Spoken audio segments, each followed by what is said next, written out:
Hello student, चलिए हम लोग पढ़ते हैं हिमनद। ठीक है ना। हिमनद के अपर्दित रूप और निक्षेपित रूप।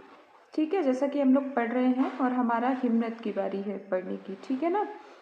हिमनद का मतलब क्या होता है, पहले हम ये जान लें। तो हिमनद का मतलब होता है हिम की नदी। ठीक है, हिम की नदी। जैसे मान लीजिए कि यहाँ पर हम लोग जैसे देखते हैं ना, ऐसे हिम क्या करता है कि हिम तेज गति ढाल के हिसाब से खिसकता है। ठीक है ना। हिम क्या होता है, ढाल के हिसाब से। जैसे मान लीजिए कि ये पहाड़ी क्षेत्र है और हम लोग जानते हैं कि हिम हमेशा कहाँ पर, ये इस तरह। ठीक है ना। तो इससे क्या होता है कि मान लो इसमें हिम है, तो हिम क्या करता है कि इस तरह से क्या होता है हिम, एक मिनट, अरे हाँ, मान लेते हैं। तो हिम क्या होता है कि इस पे इस तरह से रहता है और जिस जैसे ये पिघलता है, ठीक है ना, या किसी भी प्रकार से क्या होता है कि ये नीचे की तरफ क्या होता है कि ऐसे खिसकता रहता है। ठीक है, जैसे पानी बहता है ना, उसी तरह हिम भी बहता रहता है। ठीक है, तो ये कहलाता है हिमनद। अब हिमनद के चलने से जो अपर्दन होता है, ठीक है, और जो निक्षेपण से, ठीक है, मान लीजिए यहाँ तक ये लाई और यहाँ पर बर्फ क्या हुई, पिघल गई। ठीक है, और पानी बह गया, फिर जो इसके साथ ये कंकड़ पत्थर लेके आए थे वो यहीं पर जमा हो गया। इससे विभिन्न प्रकार की आकृतियां बन जाती हैं, जिसे हिम निक्षेपित रूप कहते हैं।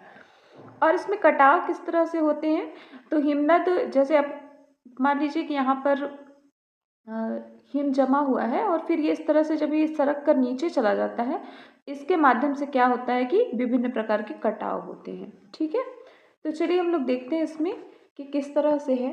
ठीक है ना। तो लेखक हमें क्या बताना चाहते हैं, तो चलिए स्टार्ट करते हैं हम लोग। पृथ्वी पर परत के रूप में हिम प्रवाह पर्वतीय ढालों से, ठीक है ना, घाटियों में रैखिक प्रवाह के रूप में बहते हिमसहदी को हिमनद कहते हैं। ठीक है, जैसा कि मैंने बताया, महाद्वीपीय हिमनद या गिरिपद हिमनद वे हिमनद हैं जो बृहद समतल क्षेत्र पर हिम परत के रूप में फैले हों, तथा पर्वतीय घाटी हिमनद वे हिमनद हैं जो पर्वतीय ढालों में बहते हैं। ठीक है ना। तो लेखक कहने का मतलब है कि हिम दो तरह से जमे हुए होते हैं। ठीक है ना, या तो इस तरह से पहाड़ी वाले क्षेत्र में, ठीक है ना, या तो फिर इस तरह के पहाड़ी वाले क्षेत्र में इस तरह से जमे हुए होते हैं। ठीक है ना, जो बहते रहते हैं। और दूसरा समतल क्षेत्र में, जैसे अंटार्कटिका हो गया, और भी कई क्षेत्र में क्या है कि जैसे बर्फ जमा हुआ है तो वो हो गया। ठीक है, या फिर पर्वतों के यहाँ नीचे वाले प्रदेश में। ठीक है ना, तो इतने क्षेत्रों में क्या है कि हिम पाए जाते हैं। ठीक है, तो आगे देखते हैं, जो पर्वतीय ढालों में बहते हैं, ठीक है ना, प्रवाहित जल के विपरीत हिम प्रवाह बहुत धीमा होता है। ठीक है, हिम प्रवाह क्या होता है, बहुत धीमा होता है। हिम प्रतिदिन कुछ सेंटीमीटर या इससे कम से लेकर कुछ मीटर तक प्रवाहित होते हैं। ठीक है, हिमनद मुख्यतः गुरुत्व बल के कारण गतिमान होते हैं। ठीक है ना, गुरुत्वाकर्षण बल जो लगता है उसके कारण क्या होते हैं, जैसे हम लोगों ने पढ़ा था ना उसमें बृहद क्षरण में हमने पढ़ा था। ठीक है ना, बृहद क्षरण में हमने पढ़ा था ना कि किस तरह से गुरुत्वाकर्षण बल के कारण क्या होता है कि सारा मलबा ढाल के सहारे नीचे आता है। ठीक है, तो इसी तरह से इसमें प्रवाह में क्या होता है कि गुरुत्व बल लगता है। ठीक है, चलिए देखते हैं, हमारे देश में भी अनेक हिमनद हैं जो हिमालय पर्वतीय ढालों से घाटियों में बहते हैं। उत्तराखंड, हिमाचल प्रदेश और जम्मू कश्मीर के उच्च प्रदेशों में कुछ स्थानों पर इन्हें देखा जा सकता है। क्या आप जानते हैं कि भागीरथी का उद्गम गंगोत्री हिमनद का अग्रभाग गोमुख है। वास्तव में अलकनंदा नदी का उद्गम अलकापुरी हिमनद से है। देवप्रयाग के निकट अलकनंदा व भागीरथी के मिलने पर इसे गंगा के नाम से जाना जाता है। इसे हम लोग अपवाह में पढ़ेंगे, अपवाह तंत्र जब हम लोग पढ़ेंगे ना, तब हम इसे पढ़ेंगे।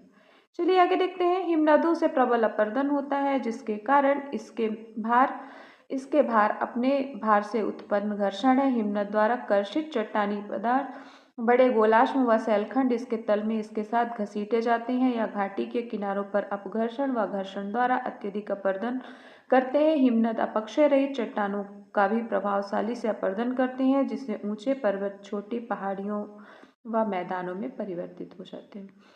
तो देखने में हमें ये लगता है कि ये हिमनद कितना अपर्दन करते होंगे, लेकिन ये वास्तव में बहुत अधिक अपर्दन करते हैं। होता क्या है कि मान लीजिए कि इस तरह से मान लीजिए कि ये इस तरह से इतना हम मान लेते हैं ये हिमनद है, ठीक है ना।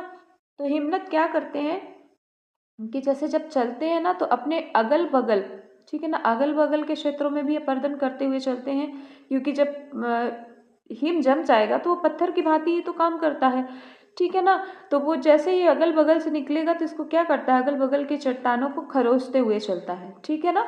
और साथ ही साथ अपने तली, मतलब जहाँ तक मोटाई के बाद, जैसे मान लीजिए कि ये हिमतल की ये इस तरह से हम मान लें अगर कि इतनी मोटाई है इसकी, तो इसकी मोटाई के बाद गहराई में भी अपने नीचे की तली पर भी कंकड़ पत्थर को क्या करता है, ये अपर्दित करता है और फिर साथ में घसीटता हुआ लेके चलता भी है, अगल बगल की भी और इसकी तली वाला भी, ठीक है ना। तो इस तरह से क्या करता है, हिमनद अपर्दन करता है। क्लियर है।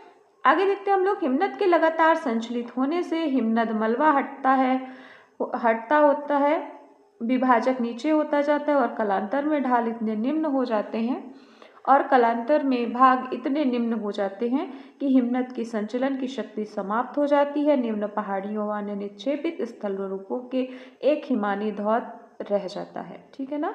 जो आउटवॉश प्लान है, आउटवॉश प्लेन है जो मैदान, ठीक है ना, हिमानी धौत मैदान है, ठीक है ना। तो वो हिमनद के अपर्दन व निक्षेपण से निर्मित स्थलारूपों को दर्शाता है, जिसका वर्णन भी आगे के अनुच्छेदों में किया गया है, ठीक है ना। उसे ध्यान रखेंगे कि इसे निक्षेपित रूपों वाला एक हिमानी धौत कहते हैं पूरे को, ठीक है, जिसमें निक्षेपित होता है, ठीक है। अब आगे देखते हैं हम लोग, इसे ही आउटवॉश प्लेन कहा जाता है, ठीक है। ये घाटी में हिमनद दिखाया गया है, ठीक है ना, ये पूरा दिखाया गया है घाटी में हिमनद, ठीक है। चलिए और आगे देखते हैं फिर हम लोग, ये पूरा दिया हुआ है हिमनद के अपर्दन एवं निक्षेपण से स्थल रूप, हम लोग पढ़ते जाएंगे और फिर इसमें देखते जाएंगे, ठीक है। चलिए देखते हैं अपर्दित स्थल रूप। अपर्दित में हम लोग देखते हैं कि सर्क, पहला हमें क्या मिला है, सर्क। हिमानीकृत पर्वतीय भागों में हिमनद द्वारा उत्पन्न स्थल रंध्रों के सर्क सर्वाधिक महत्वपूर्ण है। अधिकतर सर्क हिमनद घाटियों के शीर्ष पर पाए जाते हैं। एकत्रित हिम पर्वतीय क्षेत्रों से नीचे आती हुई सर्क को काटती है। सर्क गहरे, लंबे व चौड़े गर्त हैं, जिनकी दीवार क्या है, तीव्र ढाल वाली, सीधी व अवतल होती है। हिमनद के पिघलने पर जल से भरी झील भी प्रायः इन गर्तों में देखने को मिलती है। झीलों को सर्क झील या टार्न झील कहते हैं। आपस में मिले हुए दो या दो से अधिक सर्क सीढ़ी नुमा क्रम में दिखाई देते हैं। देखिए जैसे हम लोग देखते हैं ये सर्क दिखाया गया है, ठीक है ना, ये सर्क को दिखाया गया है।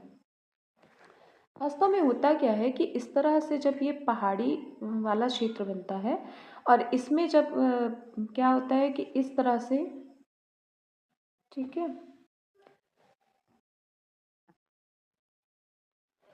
इस तरह से, ठीक है ना, सर्क बनते हैं। दोनों तरफ क्या होता है कि ये दोनों तरफ से अपर्दित हो जाता है और ये बीच में ऐसे चोटी की तरह खड़ा रहता है, ठीक है ना, जैसे चोटी बन गई हो, ठीक। और इस तरह से क्या होता है कि ये जो इधर है ना, तो इधर दोनों तरफ क्या बनता है कि गर्त बन जाते हैं, ठीक है ना। दोनों क्या करते हैं, जब गर्त बन जाते हैं और यहीं पर क्या होता है कि जल भर जाता है, ठीक है ना, जैसे कि, ठीक है। तो ये सर्क कहलाता है, देख सकते हैं आप लोग यहाँ पर, ठीक है।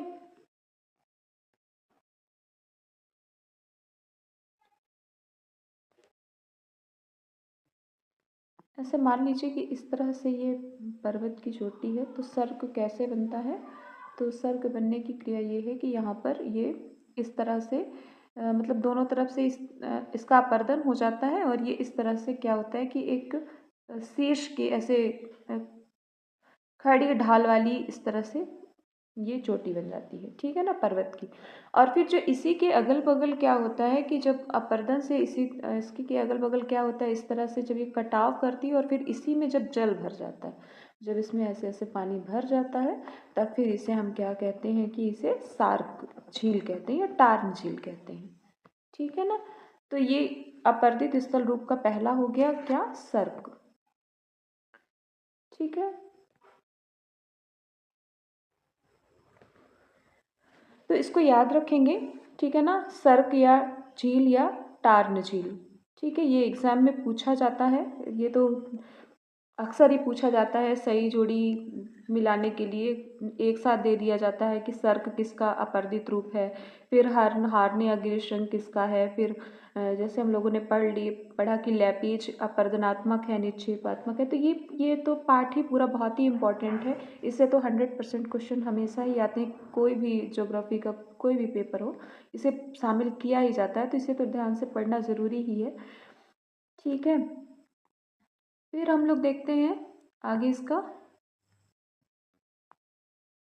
अगला है। इसमें हार्न या गिरिशृंग और सिड्रेट कटक। सर्क के शीर्ष पर अपर्दन होने से हार्न निर्मित होते हैं। यदि 3 से अधिक विकिरणित हिमनद निरंतर शीर्ष पर तब तक अपर्दन जारी रखें जब तक उनके तल आपस में मिल जाएं तो एक तीव्र किनारे वाली नुकीली चोटी का निर्माण होता है जिन्हें हार्न कहते हैं। लगातार अपर्दन से सर्क के दोनों तरफ की दीवारें तंग हो जाती हैं और इसी आकार की कंघी या आरी के समान कटक के रूप में हो जाता है। इसे आरेत कहते हैं। ठीक है ना, ये इस तरह से जब पहाड़ी वाला भाग इस तरह से बन जाता है, दोनों तरफ सर्क रहता है और ये इस तरह से बनता है, तो इसे फिर कहते हैं क्या, हार्न या गिरिशृंग।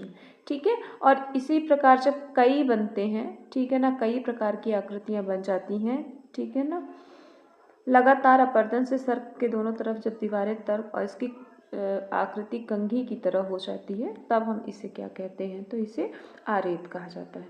तो यहाँ पर देखिए 3-4 चीजें एक साथ हैं। हार्न, जो हार्न है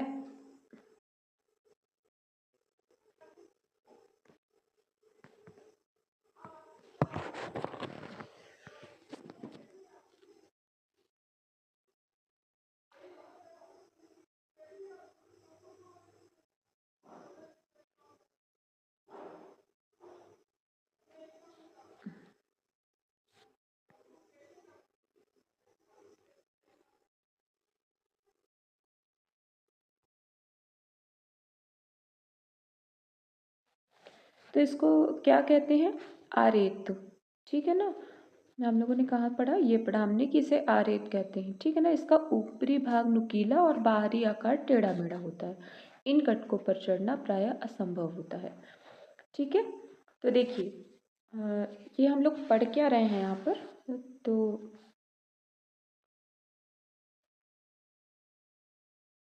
हाँ, ये हम लोग हिमनद का जो अपर्दित रूप है ना उसे पढ़ रहे हैं। ठीक है, तो यहाँ पर क्या है कि जैसे ये इस तरह से बनता है।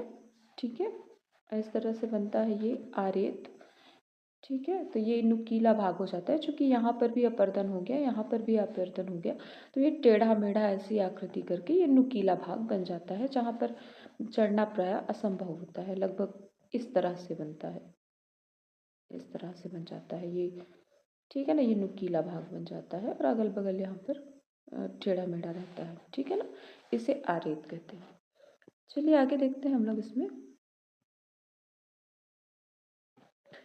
आल्पस पर्वत पर सबसे ऊंची चोटी, ठीक है ना, मैटरहॉर्न तथा हिमालय पर्वत की सबसे ऊंची चोटी एवरेस्ट वास्तव में हार्न है। ठीक है, जो एवरेस्ट पर्वत है हमारा वो वास्तव में क्या है, हार्न है, जो सर्क के शीर्ष अपर्दन से निर्मित है। ठीक है ना, आल्पस पर्वत कहाँ पर है ये बताएंगे आप लोग। हिमालय पर्वत तो सबको पता है कहाँ पर है। ठीक है, तो आल्पस पर्वत आप लोग बताइएगा कि आल्पस पर्वत की स्थिति कहाँ पर है। ठीक है ना, किस महाद्वीप में है। चलिए आप लोग बताइएगा। चलिए आप लोग आगे देखते हैं हम लोग। हिमनद घाटी गर्त।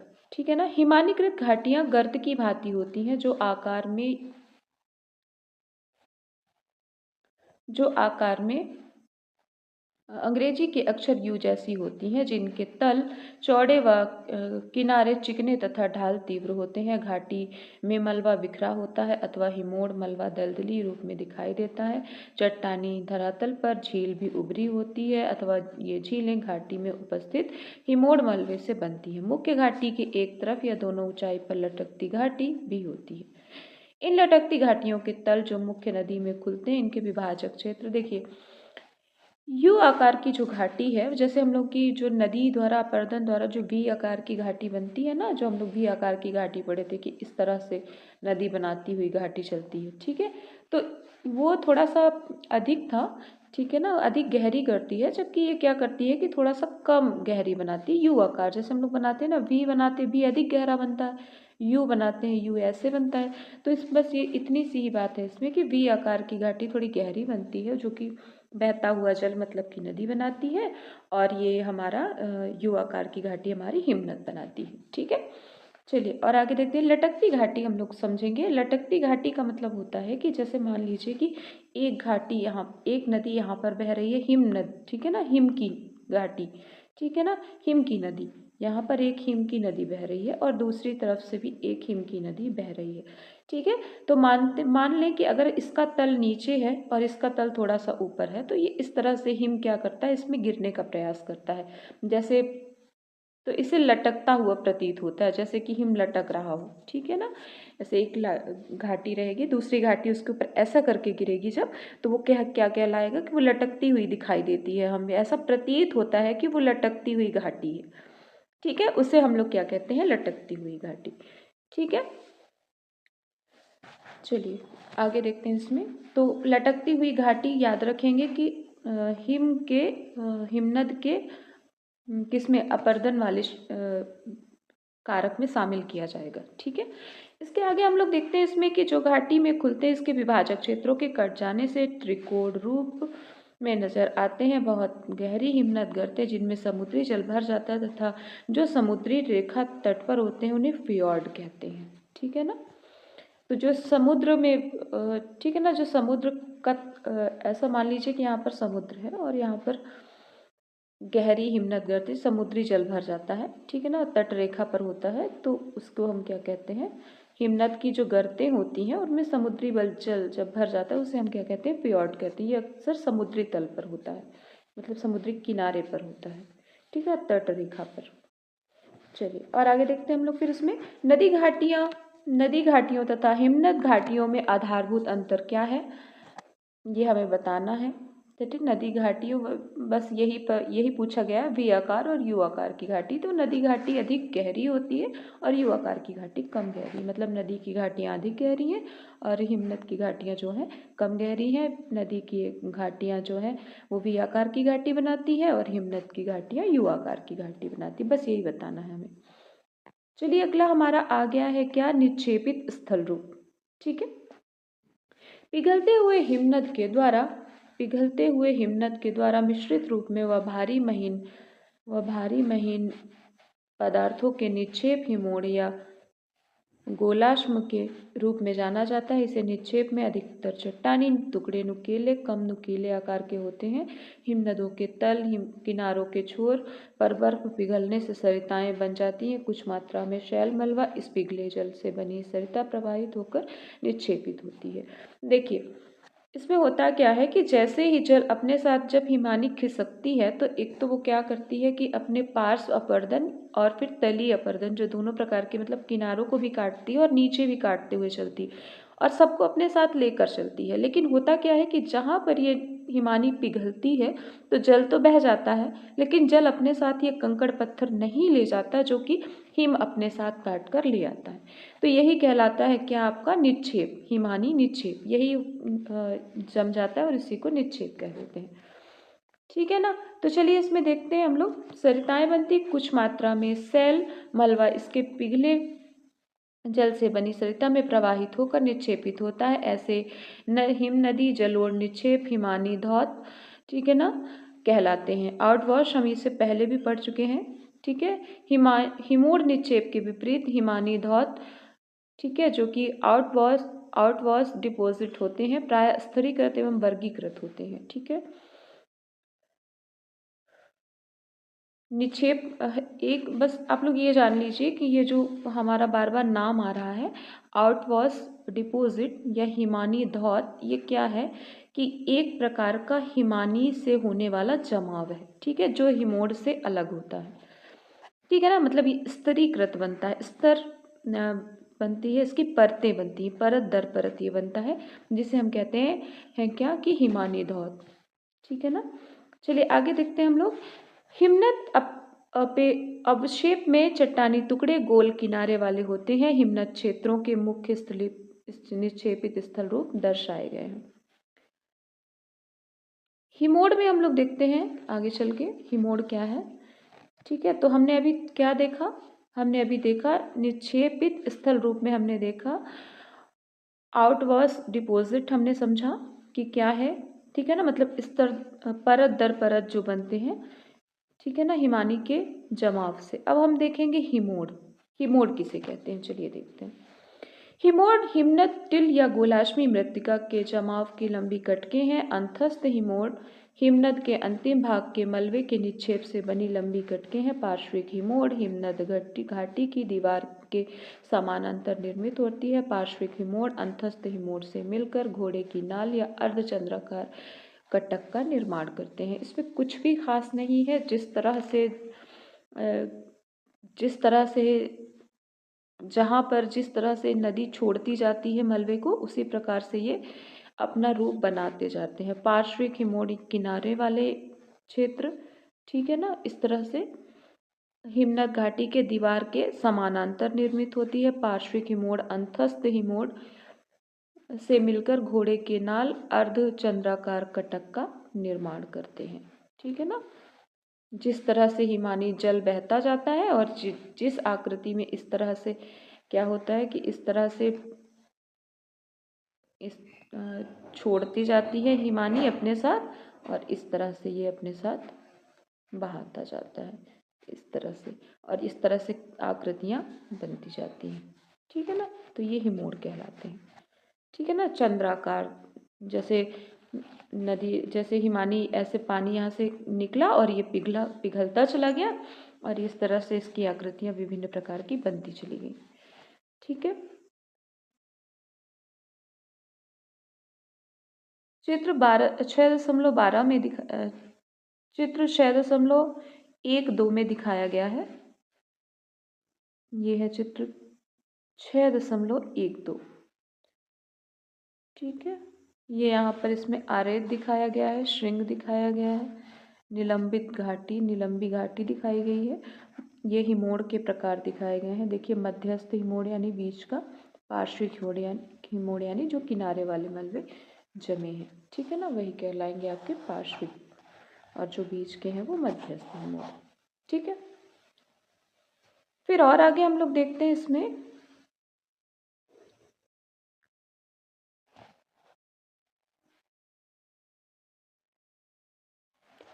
हिमनद घाटी के दोनों ओर अत्यधिक मात्रा में पार्श्विक हिमोड पाए जाते हैं। इस हिमोड की उत्पत्ति पूर्णतः आंशिक रूप से हिमानी जल द्वारा होती है। इस जलोढ़ को हिमनद के किनारे पर धकेलती है। कुछ घाटी हिमनद तेजी से पिघलने पर घाटी तल पर हिमनद टिल को एक परत के रूप में अव्यवस्थित रूप से छोड़ देते हैं। ऐसी अव्यवस्थित व विभिन्न मोटाई के निक्षेप तली या तलस्थ हिमोड कहलाते हैं। घाटी के मध्य में पार्श्विक हिमोड के साथ साथ हिमोड मिलते हैं, जिन्हें मध्यस्थ हिमोड कहते हैं।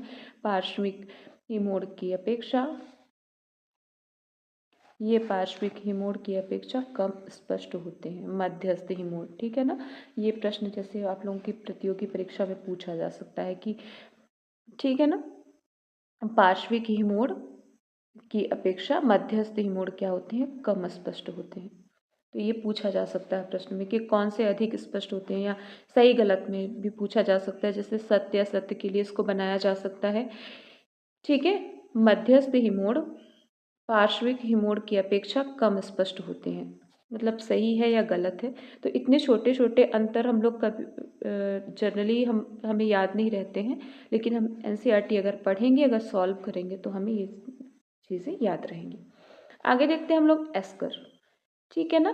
तो हमने क्या क्या पढ़ा इसमें, निक्षेपित स्थल रूप में तो हमने पढ़ा आउटवॉश डिपॉजिट, और उसके बाद हमने पढ़ा क्या, हिमोड।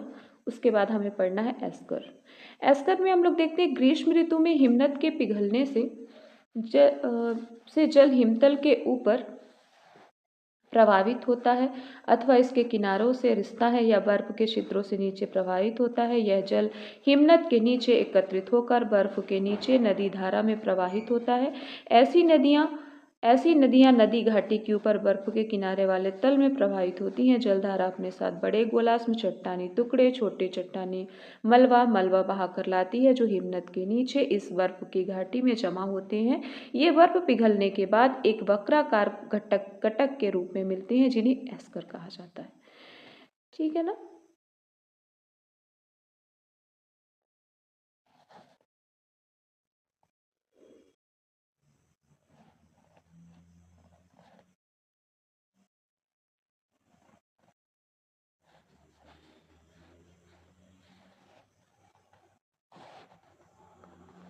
इस तरह से बनते हैं एस्कर।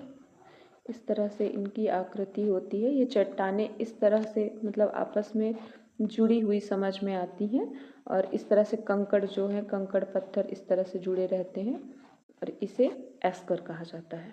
ठीक है ना, इस तरह से। या फिर ये लंबवत भी बनते हैं इस तरह से कड़ी नुमा, जैसे हमारे पास जंजीर होती है ना एक के बाद एक, तो ये क्या कहलाते हैं, इस तरह से एस्कर बनते हैं।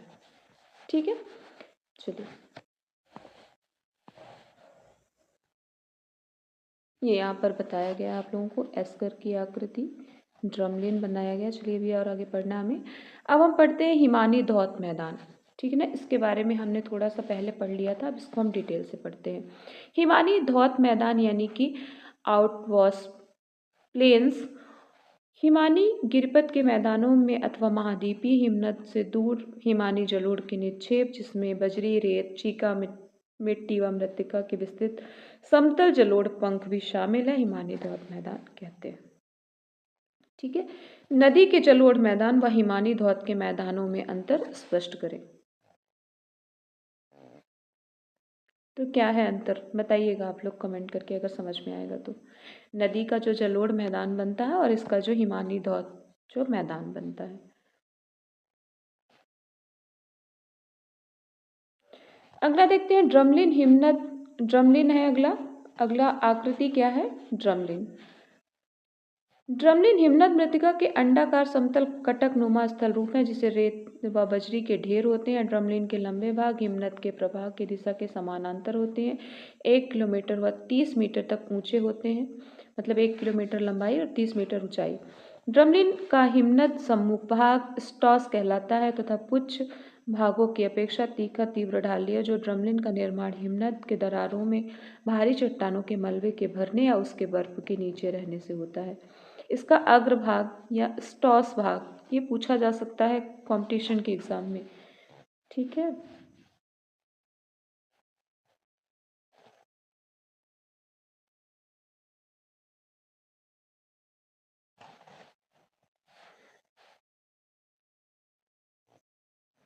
इस तरह से इसकी आकृति बनती है। ठीक है, इस तरह से इसकी आकृति बनती है ड्रमलिन की। ठीक,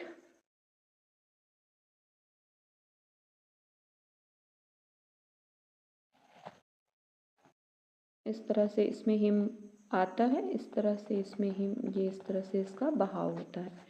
ठीक है ना, और ये क्या होते हैं कि टीले जम जाते हैं क्योंकि यहाँ पर अक्सर वो अपना निक्षेप छोड़ देते हैं, निक्षेपों को यहाँ पर जमा कर देते हैं। ठीक है, तो इससे बन जाता है, ये कहलाती है क्या, ड्रमलिन की आकृति। तो ये किससे बनती है, तो हिमानी निक्षेप से बनती है। यहाँ पर ये जानने की बात है, ठीक है ना, कि इसका जो हिमनद का सम्मुख भाग है पृच्छ की भाग अपेक्षाकृत तीखा एवं तीव्र ढाल लिए होता है। देखिए इसमें होता ये है कि इस तरह से इसकी आकृति बनती है ड्रमलिन की। तो यहाँ से जैसे ही हिमनद यहाँ से आता है और इसे पार करता है इस तरह से, और फिर ये, तो ये तीव्र ढाल होता है। ठीक है ना, ये तीव्र ढाल है। ठीक, तो ये क्या कहलाता है, इसका सम्मुख भाग है, ये स्टॉस कहलाता है। ठीक है, और ये जो है ये टिल कहलाता है। ठीक है ना, टिल या पुच्छ कहलाता है। इसकी पूंछ की भांति ये दिखाई देता है, ऐसा लगता है कि ये, ठीक है ना, ये कोई ऐसा दिखाई देता है, उसमें देखने से ऐसा प्रतीत होता है। ठीक है ना। तो ये कहलाया हमारा क्या, तो ये ठीक है, तो ये कहलाता है ड्रमलिन। तो ड्रमलिन याद रखिएगा कि इस भाग को स्टॉस कहते हैं और इसे क्या कहते हैं, तो इसे टिल कहते हैं। इसमें यह भी पूछा जा सकता है कि स्टॉस यानी हिमनद के सम्मुख वाला ढाल अधिक तीव्र होता है या फिर ये वाला, ठीक है ना, टिल वाला। तो क्या होता है कि इसके हिमनद के सम्मुख वाला यानी कि स्टॉस वाला जो भाग है वो अधिक तीव्र होता है, ठीक है ना, खड़ी ढाल वाला होता है, जबकि ये ढाल क्या होता है, मंद होता है। ठीक है, चलिए।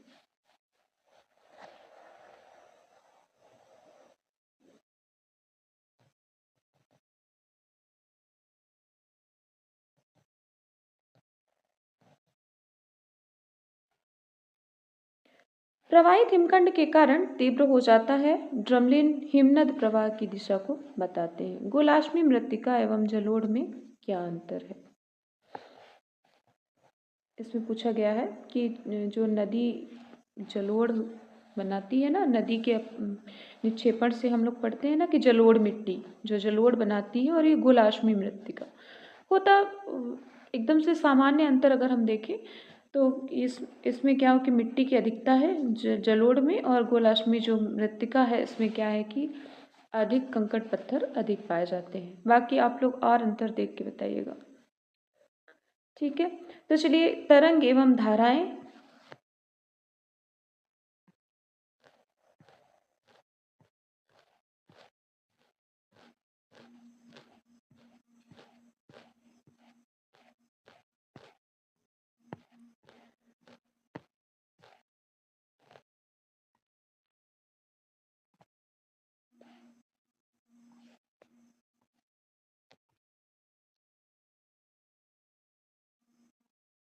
इसको कंप्लीट कर लेते हैं, चलिए। तरंग एवं धाराएं, ठीक है। देखिए सबसे पहले आप लोगों को ये बता दें कि तरंग एवं धाराएं किस प्रकार से अपरदन करती हैं और किस तरह से निक्षेपण करती हैं। तो मान लीजिए कि ये समुद्र है, ठीक है ना, ये समुद्र है और ये इसका क्या है कि मान लीजिए कि ये इसका किनारा है, ठीक है ना। अब होता ये है कि जब यहाँ से समुद्री धाराएं आती हैं और इस किनारे से क्या होती हैं, टकराती हैं, तो ये क्या करती हैं, विभिन्न प्रकार के कटाव करती हैं। एक तो कटाव करती हैं, यहाँ से काट काट के ले जाती हैं, तो उससे आकृति बनती है, ठीक है ना। कभी आगे तक काट देंगी, कभी थोड़ा सा काटेंगी, कभी इस तरह से समानांतर काटेंगी, तो फिर इस तरह से विभिन्न प्रकार की आकृति बनती है। और दूसरी क्या करती हैं कि तरंगे जो हैं वो अपने साथ जो निक्षेप लाती हैं तो कभी कभी किसी तट पे जमा भी कर देती हैं, ठीक है। तो इससे जमाव से भी इसके बन जाते हैं। तो इससे भी दो प्रकार की आकृतियां बनती हैं, एक तो कटाव वाली और दूसरी मतलब एक अपरदन वाली और दूसरी निक्षेपण वाली। तो चलिए हम लोग इसमें देखते हैं तरंग व धाराएं, ठीक है। इससे कटाव से क्या मतलब क्या क्या बनता है, पहले हम देखते हैं लेखक हमें क्या बताते हैं, ठीक है। तटीय प्रक्रियाएं सर्वाधिक क्रियाशील हैं और इसी कारण अत्यधिक विनाशकारी होती हैं। क्या आप नहीं सोचते कि तटीय प्रक्रियाओं तथा उससे निर्मित स्थल रूपों को जानना अधिक महत्वपूर्ण है। तो आप बताइए कि आप लोग क्या सोचते हैं। मेरी क्लास के तो बच्चे थोड़ा सा इंटरेस्ट दिखाते हैं, ज़्यादा तो नहीं दिखाते हैं पर थोड़ा सा इंटरेस्ट दिखाते हैं, ठीक है। तो क्लास में आप लोग इंटरेस्ट दिखाते हैं, थोड़ा सा यहाँ पर भी दिखाया कीजिए, ठीक है। चुपचाप देखते हैं और फिर वापस कोई कमेंट नहीं करता है। चलिए ठीक है। तट पर कुछ परिवर्तन बहुत शीघ्रता से होते हैं। एक ही स्थान पर एक ही मौसम के अपरदन एवं दूसरे मौसम में निक्षेपण हो सकता है। तटों के किनारों पर अधिकतर परिवर्तन तरंगों द्वारा संपन्न होते हैं। जब तरंगों का अवनमन होता है तो जल तट पर अत्यधिक दबाव डालता है और इसके साथ सागरी तल पर तलछटों में भी दोलन होता है। तरंगों के स्थायी अवनमन के प्रवाह से तटों पर अभूतपूर्व प्रभाव पड़ता है। सामान्य तरंग अवनमन की अपेक्षा सुनामी लहरें कम समय में अधिक परिवर्तन लाती हैं, ठीक है। आगे देखते हैं तरंगों में परिवर्तन उनकी आवृत्ति आदि होने से उनके अवनमन से उत्पन्न प्रभाव की गहनता भी परिवर्तित हो जाती है। चलिए आगे देखते हैं हम लोग। तरंगों के कार्य के अतिरिक्त तटीय स्थल रूप कुछ अन्य कारकों पर निर्भर हैं। समुद्र व स्थल व समुद्र तल की बनावट, समुद्रोन्मुख उन्मुग्न या तट या जलमग्न तट समुद्री जल को स्थिर या स्थिर मानते हुए तटीय स्थल रूपों के विकास को समझने के लिए तटों को दो भागों में वर्गीकृत किया जाता है, ऊंची चट्टानी तट और निम्न समतल व मंद ढाल के अवसादी तट। ऊंचे चट्टानी तट में क्या होता है, हम देखेंगे इसमें कि ऊंचे चट्टानी तटों के सहारे तट रेखाएं अनियमित होती हैं, तथा नदियां जलमग्न प्रतीत होती हैं। तट रेखा अत्यधिक अवनवन होने से किनारों के स्थल भाग जलमग्न हो जाते हैं और वहां फ्योर्ड तट बन जाते हैं। ठीक है, जहां पर चट्टानें ऊंची होती हैं तो वो रेखाएं क्या होती हैं, अनियमित होंगी। ठीक है, आप लोग कभी जनरली देख लीजिएगा कि जो सामान्यतः हम देखने को हमें मिल जाता है कि जहाँ पर चट्टानें होती हैं तो वहाँ पर जो तट रेखाएं हैं, चाहे वो नदी की हो चाहे कहाँ की, अनियमित होती हैं। ठीक है ना, नदियाँ क्या होती हैं कि जलमग्न प्रतीत होती हैं, तट रेखा अत्यधिक अवनवन होने से किनारे के स्थल भाग जलमग्न हो जाते हैं, फ्योर्ड तट बन जाते हैं। पहाड़ी भाग सीधे जल में डूबे होते हैं। सागरी किनारों पर प्रारंभिक निक्षेपित स्थल रूप नहीं होते, अपर्दित स्थल रूप की बहुतायत होती है। ऊंची चट्टानें तट के सहारे तरंगे अवनमित होकर धरातल पर अत्यधिक बल के साथ प्रहार करती हैं, जिन्हें पार्श्व भृगु के आकार ले लेते हैं, जिससे जो पहाड़ी होते हैं वो पार्श्व भृगु यानी कि क्लिफ का आकार ले लेते हैं। अभी आगे पढ़ेंगे हम लोग क्लिफ किसे कहते हैं। तरंग के स्थायी प्रहार से भृगु शीघ्रता से पीछे हटते हैं और समुद्री भृगु के यानी कि क्लिफ के सम्मुख तरंग घर्षित चबूतरे बन जाते हैं और तरंगे धीरे धीरे सागरी किनारों की अनियमितताओं को कम कर देती हैं। ठीक है, तो इस तरह से ये काटती छाटती रहती हैं, अपना मैकेनिक का काम करती रहती हैं समुद्र के किनारे चट्टानों में। ठीक है, कभी कुछ भी कारागरी करती हैं और कभी कुछ भी। समुद्री भृगु से गिरने वाली चट्टानी मलबा धीरे धीरे छोटे टुकड़ों में टूट जाता है और लहरों के साथ घर्षित होता हुआ किनारों से दूर निक्षेपित हो जाता है। भृगु के विकास व उसके निवर्तन के वांछनीय समय के बाद तटरेखा कुछ सम चिकनी हो जाती है तथा कुछ अतिरिक्त मलबे के किनारे से दूर जमाव से तरंगे घर्षित वेदिकाओं के सामने तरंग वेदिकाएं देखी जा सकती हैं। जैसे ही तटों के साथ अपरदन आरंभ होता है, वेलांचली प्रवाह जो होते हैं वह तरंगे इस अपर्दित पदार्थ को सागरी किनारों के पर पुलिन और रोधिकाओं के रूप में निक्षेपित करती हैं।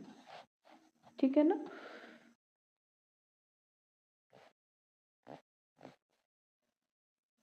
इसमें क्या होता है कि अपरदन होता है और फिर साथ साथ इसका तरंगे क्या करती हैं, निक्षेपण करने लगती हैं। ठीक है ना, जो पुलिन कहलाते हैं बीचेस, और ये जो ठीक है ना रोधिकाएं कहलाती हैं। ठीक, और जब यही रोधिकाएं जल के ऊपर दिखाई देती हैं तो इन्हें रोध कहा जाता है। ठीक है ना, ऐसी रोधिकाएं जिनका एक भाग खाड़ी के शीर्ष स्थल से जुड़ा होता है, इसे स्प्रिट कहा जाता है। जब रोधिका तथा स्प्रिट किसी खाड़ी के मुख पर निर्मित हो तो इसे मार्ग अवरुद्ध कर देती है, तब वो लैंगून कहा जाता है। मुझे लगता है कि ये सब चीज़ें, अच्छा इसमें अलग अलग नहीं दिखाई दिया, हाँ दिया है, अलग अलग दिया है, फिर इसको हम लोग अलग अलग पढ़ते हैं। ठीक है, अभी बस आप लोग इतना समझते चलिए। ठीक है, ये इसमें कुछ अपर्दन वाले बता दिए गए हैं और फिर इसमें कुछ निक्षेपण वाले भी बता दिए गए हैं। ठीक है ना, जैसे क्लिफ वगैरह क्या है कि ये क्लिफ हो गया, ये क्या है कि ये अपर्दन से बनते हैं, और जैसे स्प्रिट हो गया तो ये निक्षेपण से बनता है। तो चलिए हम लोग इसमें देखते हैं और आगे पढ़ते चलिए, फिर अलग अलग चीज़ें बताई गई हैं इसमें। लैंगून स्थल से बहाए गए तलछट से भर जाता है और तटीय मैदान की रचना हो जाती है। इसमें पूरा सही चीज़ें बता दी गई हैं कि जैसे नदी लहरें अपने साथ लेकर आई मलबे को, और जब वो इस तरह से क्या करती हैं कि कभी इस तरह से कर दिया उन्होंने तो ये रोधिका बन जाती है। ठीक है, फिर इस तरह से हुक की तरह अगर निकला हुआ है तो स्प्रिट कहलाता है। फिर ये जब पूरी तरह से जुड़ जाता है तो इसे लैंगून कहते हैं, और ये लैंगून जब पूरी तरह से भर जाता है तो फिर ये मैदान बन जाता है। ठीक है, लेखक का कहना इस पैराग्राफ का ये है। ठीक है, चलिए और आगे देखते हैं हम लोग। निम्न अवसादी तट हम लोग देख लेते हैं, इसमें दिया गया है। निचले अवसादी तटों के सहारे नदियां तटीय मैदान व डेल्टा बनाकर अपनी लंबाई बढ़ा लेती हैं। कहीं कहीं लैंगून व ज्वारीय सकरी खाड़ी के रूप में जल भराव के अतिरिक्त तटरेखा समचिकनी हो जाती है। सागरोन्मुख स्थल मंद ढाल होता है। तटों के साथ समुद्री व पंख व दलदल पाए जाते हैं। तटों पर निक्षेपित स्थलाकृतियों की बहुलता होती है। ठीक है, आगे देखते हैं। जब मंद ढाल वाले अवसादी तटों पर तरंगे अवनमित होती हैं तो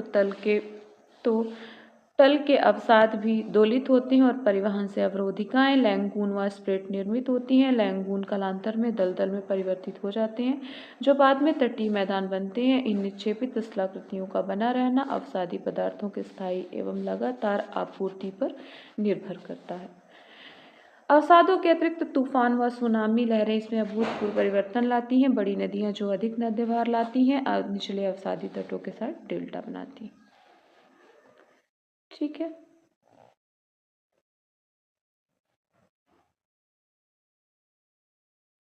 अवसादी तट यानी कि जो समुद्र जो नदियां क्या करती हैं अपने साथ, नदियां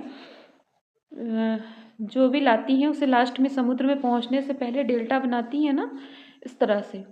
ठीक है ना, डेल्टा बनाती हैं कई धाराओं में बटकर। तो उसी के बारे में यहाँ पर बताया गया है कि वो फिर लैंगून बनता है, फिर वो दलदली क्षेत्र बन जाता है और फिर बाद में वो मैदान में कन्वर्ट हो जाता है। हमारे देश के पश्चिमी तट का ऊंची चट्टान निवर्तन तट है। पश्चिमी तट पर अपर्दित आकृतियां बहुतायत में मिलती हैं और भारत के पूर्वी तट निचले अवसादी तट हैं। इन तटों पर निक्षेपित स्थलाकृतियां पाई जाती हैं। इन दोनों तटों की प्रवृत्ति जानने के लिए आप भारत भौतिक पर्यावरण पुस्तक पढ़ें। ठीक है, तो लेखक यहाँ पर आप लोगों को ये बताना चाहते हैं कि ये जो हमारा भारत का तट है दोनों वाला, ठीक है ना, तो इसका जो पूर्वी तट है, ठीक है, वो क्या करते हैं, निचले अवसादी तट है, ठीक है ना, और पश्चिमी तट क्या है, अपर्दित है, सब है ना। हम लोग जब अभी नदियों वाला पार्ट पढ़ेंगे ना, तब नदियां हम देखेंगे कि अधिकतर नदियां पश्चिम से निकलती हैं और पूरब की ओर पूर्वी घाट से या पूर्वी तट से निकलती हैं और पश्चिमी तट की ओर जाती हैं। तो ये क्या है, ये अपर्दित रूप कहला गए और ये वाले क्या हो गए, निक्षेपित रूप कहला गए। यही लेखक आप लोगों को बताना चाहते हैं। चलिए और आगे देखते हैं हम लोग अपर्दित स्थल रूप। अब इसका मुख्य आता है, तो इसमें हम लोग इस वाले पैरा में हम क्या पढ़ेंगे, भृगु यानी कि क्लिफ, वेदिकाएं, कंदराएं और स्टैक। ठीक है, ये हमें एक साथ पढ़ लेना है। तो क्लिफ हम पढ़ेंगे, ऐसे तट, पहला हमारा है क्या, क्लिफ। तो ऐसे तट जहां अपरदन प्रमुख प्रक्रिया है वहां दो मुख्य आकृत तरंग घर्षित भृगु व वेदिकाएं पाई जाती हैं। लगभग सभी समुद्री भृगु की ढाल तीव्र होता है जो कुछ मीटर से लेकर 30 मीटर या उससे अधिक हो सकती है। इसकी तलहटी पर एक मंद ढाल वाला समतल प्लेटफॉर्म होता है जो समुद्र से भृगु सैल प्राप्त मलबे से ढका होता है। अगर ये प्लेटफॉर्म तरंग की औसत ऊंचाई अधिक होती है, टोटल मिलाकर इस तरह से ये चट्टान के, ठीक है ना, ये समुद्री किनारे पे इस तरह की आकृति बनती है। ठीक है, फिर और आगे हम लोग देखते हैं इसमें, तो अधिक ऊंचाई पर मिलते हैं तो इसे तरंग घर्षित वेदिकाएं कहते हैं। भृगु कठोर चट्टान के विरुद्ध जब तरंगे टकराती हैं तो भृगु के आधार पर रिक्त स्थान बनाती हैं। ठीक है, इससे गहराई तक खोखला कर देती हैं जिसे समुद्री कंदराएं बनती हैं। ठीक है, जैसे समुद्री कंदराएं बनती हैं। ठीक है ना, तो जैसे मान लीजिए कि ये समुद्री किनारा है, ठीक है ना, और ये अंदर ही अंदर क्या करती हैं कि इसे काटती हैं, ठीक है ना, और इसे इस तरह से कंदरा बना लेती हैं जैसे गुफा बनी हो। ठीक है ना, इसे काट काट के अंदर तक काट के, और इससे हम लोग इसको नदी घाटी पे भी हम लोग कभी कभी देखते हैं। ऐसे नदी के साइड में आप लोग कभी कभी देखेंगे जहाँ पर ज़्यादा कठोर तो मिट्टी नहीं होती है, पर लगभग थोड़ी सी कठोर होती है, ज़्यादा कठोर नहीं। तो वहाँ आप लोग देखेंगे कि नदी का जो नदी है ना, वो इस तरह से कटी हुई दिखाई देती है, इस तरह, ऐसी आकृतियाँ रहती है उसपे, रहती है ना, मतलब नदी को इस अंदर तक काटा जाता है। तो उसमें होता क्या है कि इसमें ऊपर वाला भाग रहता है और नीचे ही नीचे क्या करती है कि नदी उसको लहरें उसको क्या करती है, नीचे वाले भाग को बहा ले जाती हैं, मुलायम चट्टानें रहती हैं तो, और ऊपर वाला भाग बना रहता है ऐसे। ठीक है ना। भृगु की कठोर चट्टानों के विरुद्ध जब तरंगे टकराती हैं तो भृगु के आधार पर रिक्त स्थान बनाती हैं और इसे गहराई तक खोखला कर देती है, जिसे समुद्री कंदराएं बनती हैं। इन कंदराओं के छत के ध्वस्त होने पर समुद्री भृगु स्थल की ओर हटते हैं। भृगु के निवर्तन से चट्टानों के कुछ अवशेष तटों पर अलग थलग छूट जाते हैं। ऐसी अलग थलग प्रतिरोधी चट्टानें जो कभी भृगु के भाग थे, समुद्री स्टैग कहलाते हैं। ठीक है ना। तो अब समझ में आया आप लोगों को। इस तरह से जब इसके अंदर टकराती हैं तो पहले भृगु का निर्माण करती हैं, जब इसके कम अंदर रहती हैं तो भृगु, और जब अंदर ही अंदर ये गुफा बना लेती हैं तो अब इसे क्या कह देते हैं हम लोग, समुद्री कंदराएं कह देते हैं। फिर जब ये छत इसका ध्वस्त हो जाता है, क्योंकि यहाँ पे अंदर खोखला है, बाहर से सिर्फ चट्टाने हैं या कठोर मिट्टी है, तो क्या होता है ये छत जब ध्वस्त हो जाता है तब ये क्या कहलाता है कि मतलब अलग अलग स्तंभ जैसे दिखाई देते हैं, तो ये स्टैग कहलाते हैं फिर। ठीक है ना। मतलब कि जब छत ध्वस्त हो जाती है उसके बाद जो खड़े हुए भाग दिखाई देते हैं उसे हम समुद्री स्टैग कहते हैं। अन्य स्थल रूपी के भांति समुद्री स्टैग भी अस्थायी कृतियां हैं जो तरंग अपरदन द्वारा समुद्री पहाड़ियों और भृगु की भांति धीरे धीरे तरंग समुद्री मैदानों में परिवर्तित हो जाती हैं और स्थल से प्रवाहित जलोढ़ से आच्छादित रेत व शिलिंग चौड़े पुलिन में परिवर्तित हो जाते हैं। चलिए आगे देखते हैं हम लोग इसमें क्या बताया गया, निक्षेपित। ठीक है ना। तो इतने हमारे समझ में आ गया आप सभी को।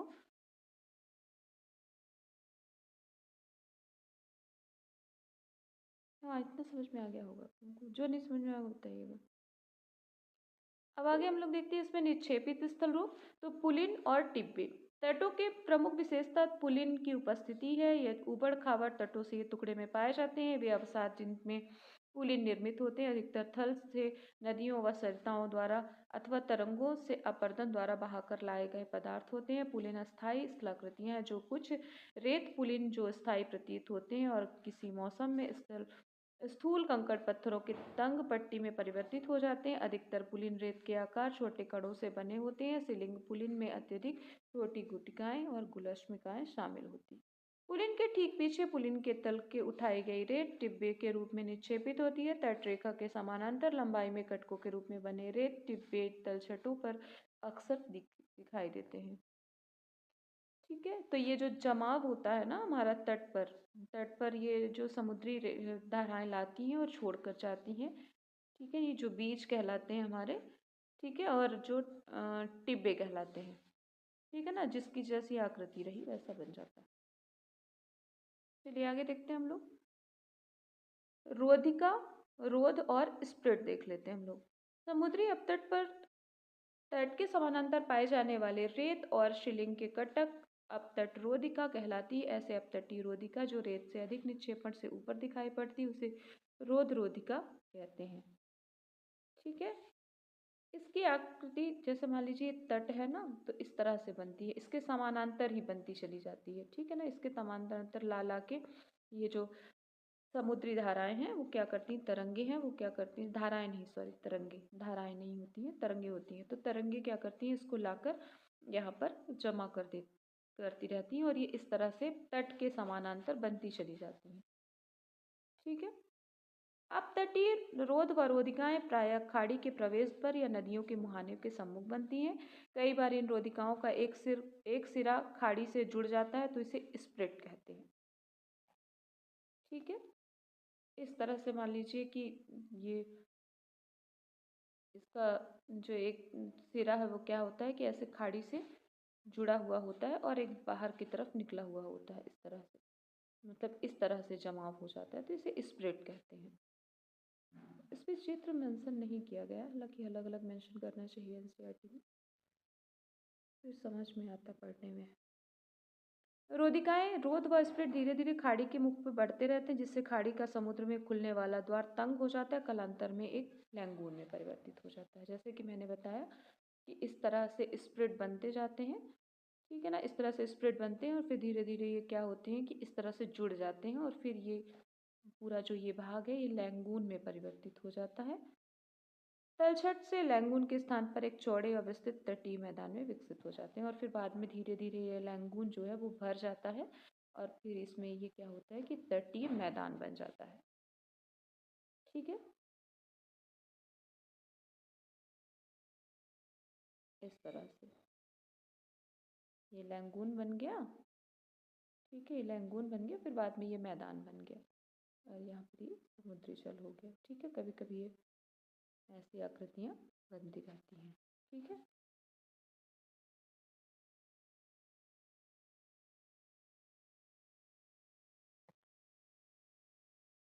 क्या आप जानते हैं कि समुद्र के अपतट पर बनी रोधिकाएं तूफान और सुनामी लहरों के आक्रमण के समय सबसे पहले बचाव करती हैं, क्योंकि ये रोधिकाएं इनकी प्रबलता को कम कर देती है। इसके बाद रोध, पुलिन, सूप, मैंग्रोव, मैंग्रोव क्या है बताइएगा, इसके प्रबलता को वो होते हैं। अगर हम तटों के किनारों पर पाए जाने वाले मैंग्रोव व तलछट से छेड़छाड़ करते हैं तो तटीय स्थलाकृतियां अपरदित हो जाएंगी तथा मानव बस्तियों, तूफान व सुनामी लहरों से सीधे प्रथम प्रहार झेलने पड़ेंगे।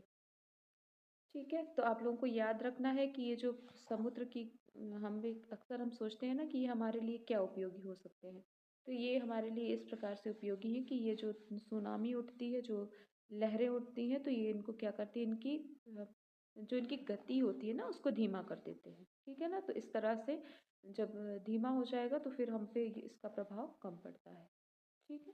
इसलिए हमें इसके साथ छेड़छाड़ नहीं करनी चाहिए। मैंग्रोव जो है एक प्रकार के वन है जो डेल्टाई क्षेत्रों में उगते हैं। इसके बाद है पवने, तो पवने हम लोग बाद में पढ़ेंगे, ठीक है स्टूडेंट, टेक केयर, पढ़ते रहिए। आप सभी को बार बार बोल रहे हैं पढ़िए, एनसीईआरटी पढ़ते रहिए लगातार, ठीक है, टेक केयर, पढ़ते रहिए। अभी पढ़ रहे हैं ना इसको, फिर और भी आगे कंपटीशन में आप लोग जाएंगे तो बहुत ही आसान और आराम रहेगा अगर आप लोगों को कॉन्सेप्ट क्लियर रहेगा तो, ठीक है।